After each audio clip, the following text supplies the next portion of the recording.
Luke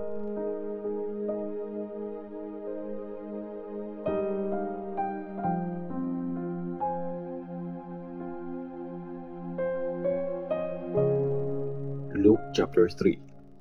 Ang preaching ni John the Baptist. Noong 15th year ng paghahari ni Emperor Tiberius, si Pontius Pilate ang governor sa Judea, habang si Herod ang ruler sa Galilee. Ang kapatid ni Herod na si Philip ang ruler ng Iturea at Trachonitis.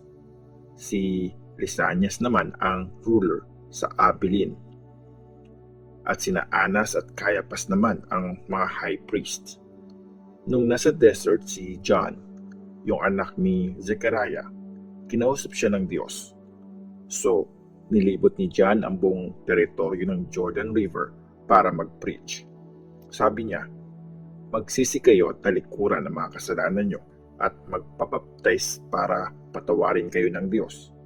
Gaya na nakasulat sa book ni Isaiah, may sumisigaw sa desert, ihanda nyo at ituwid ang dadaanan ng Panginoon. Tambakan ng lupa ang mga valley, gawing patag ang mga bundok at burol. Idiretso ang mga liku-likong kalsada, patagin ang mga baku-bakung daan, at makikita ng lahat ng tao ang pagliligtas ng Diyos. Pumunta kayo dyan ang maraming tao para mag-baptize sa Kanya. Sinabi niya sa kanila, mga ahas kayo, akala nyo ba matatakasan nyo ang padating na parusa ng Diyos? Patunayan nyo muna na nagsisisi talaga kayo. Huwag nyong sabihing ancestor namin si Abraham. Sinasabi ko sa inyo, kayang gumawa ng Diyos ng mga anak ni Abraham mula sa mga batong ito. Ngayon pa lang, nakaredy na ang palakol para putulin ang ugat ng mga puno. Ang bawat punong hindi mabuti ang bunga ay puputulin at itatapon sa apoy. Tinanong siya ng mga tao, so anong dapat naming gawin? Sumagot si John, kung may 2 kang damit, ibigay mo ang isa doon sa wala. Kung may pagkain ka, i-share mo. May mga tax collectors na lumapit din para magpabaptize. Teacher, ano pong dapat naming gawin? Tanong nila. Sumagot si John, huwag kayong maningil ng higit sa dapat bayaran. May mga sundalo din na nagtanong, kami po, anong dapat naming gawin? Sabi niya sa kanila, huwag niyong kunin ng sapilitan ang pera ng iba. Huwag niyong akusahan ng di totoo ang kapwa niyo. Makontento kayo sa sweldo niyo. Nabuhayan ng loob ang mga taong sabik sa pagdating ng Christ at inakala nilang si John ang hinihintay nila. Sinabi ni John sa kanilang lahat, pinabaptize ko kayo sa tubig, pero may dadating na mas makapangyarihan kaysa sa akin. Ni hindi nga ako deserving magtanggal ng sandals niya. Ibabaptize niya kayo sa Holy Spirit at apoy. May hawak siyang kalaykay para ihiwalay ang ipa sa mga butil. Tapos, igagather niya sa bodega ang wheat o trigo. Pero susunugin niya ang mga ipa nito sa apoy na hindi namamatay.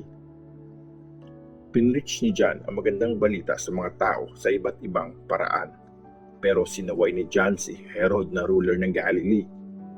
Maling magsama kayo ni Herodias kasi asawa siya ng kapatid mo. Sinabi din niyang marami pang ibang ginawang masama si Herod. Ang malala pa dito, pinakulong ni Herod si John.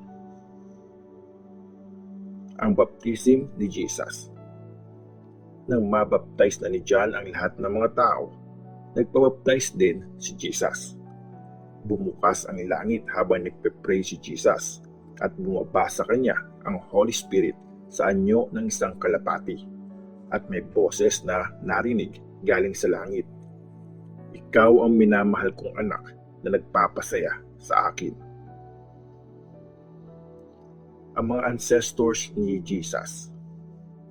Mga 30 years old si Jesus nung magsimula siya sa ministry niya. Alam ng mga tao na anak siya ni Joseph, na anak ni Heli, na anak ni Matat, na anak ni Levi, na anak ni Melki, na anak ni Janai, na anak ni Joseph. Si Joseph ay anak ni Matatayas, na anak ni Amos, na anak ni Nahum, na anak ni Esli, na anak ni Nagay, na anak ni Maath, na anak ni Matatayas, na anak ni Simein, na anak ni Josek, na anak ni Joda, na anak ni Joanan. Si Joanan naman ay anak ni Resa, na anak ni Zerubabel, na anak ni Shealtiel, na anak ni Neri, na anak ni Melki, na anak ni Adi, na anak ni Kosam, na anak ni Elmadam, na anak ni Er, na anak ni Joshua, na anak ni Eliezer, na anak ni Jorim, na anak ni Mathat, na anak ni Levi, na anak ni Simeon, na anak ni Judah, na anak ni Joseph, na anak ni Jonam, na anak ni Eliakim, na anak ni Milea, na anak ni Mena, na anak ni Matatha, na anak ni Nathan, na anak naman ni David.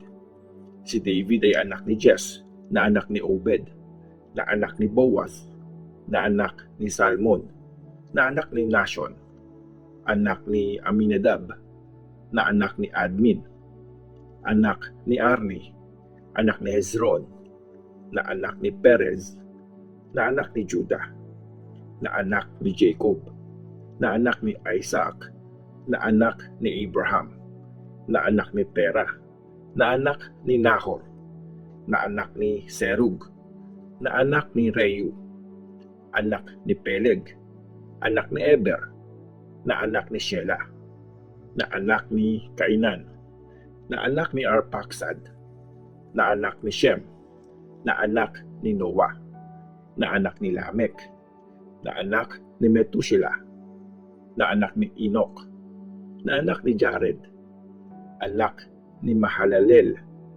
na anak ni Kenan, na anak ni Enosh, na anak ni Seth, na anak ni Adam, na anak ng Diyos.